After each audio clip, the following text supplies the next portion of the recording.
is Mikah, formerly known as RJ, also formerly known as Becca. They are all me. I am in one. I contain multitudes. So, we are sort of back here for just a second to talk to you guys about QFX Con. And by we, I mean me.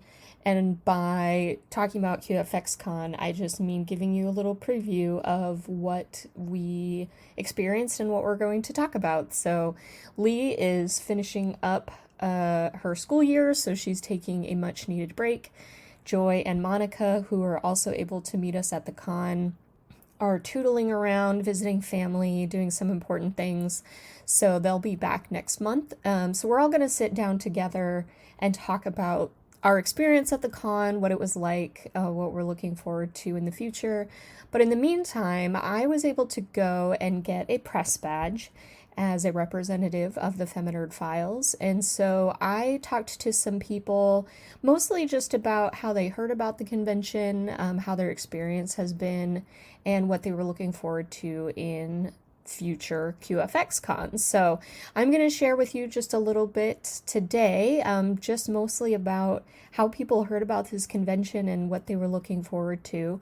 And then next month, we'll all sit down together and talk about our whole experience. So it was really, really fun to talk to a lot of different people about the convention. I spoke with people from all over, mostly, of course, Florida. So it took place in Tampa, Florida, and it was a pretty small convention. I would say maybe 100 attendees, but a lot of really cool people there as actors and writers and directors and just queer people being awesome in media. So it was really fun to see where everybody was coming from. I was definitely probably from the furthest away, coming in from the Oregon coast, so literally the other side of the country.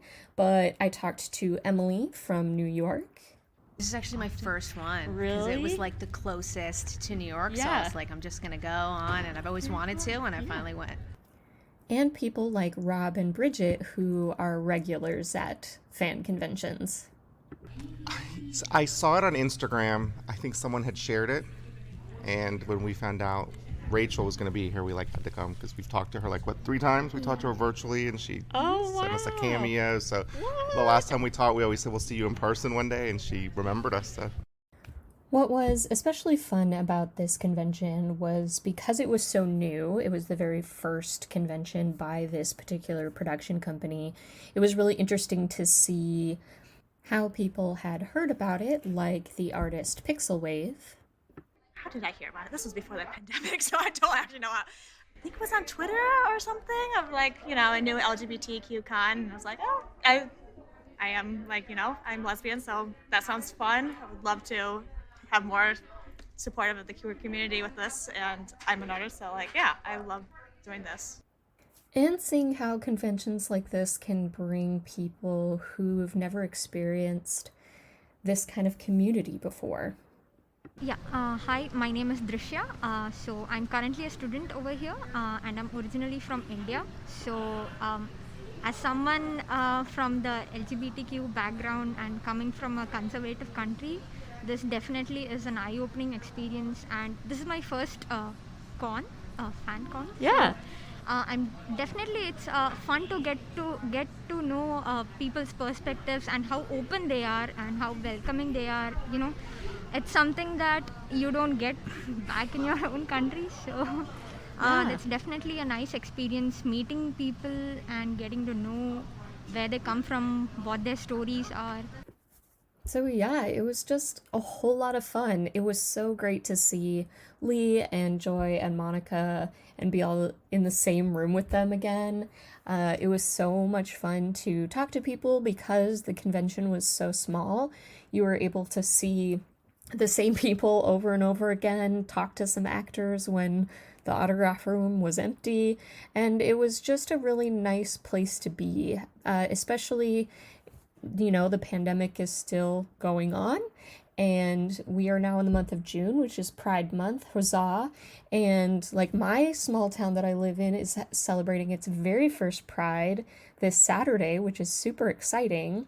And so it was just really, really nice to be around queer people and feel like you had something in common with other people outside of being queer, just being able to appreciate the media that is out there representing us and recognizing that there's still work to be done. But it was just a really, really great experience. So we'll be back next month to talk about it more in depth. We'll talk about some specific panels. I'll share some more interviews from people that I talked to, not actors, not anybody famous, so don't get excited about that, because I was very focused on just talking to people and talking about their experience with the convention.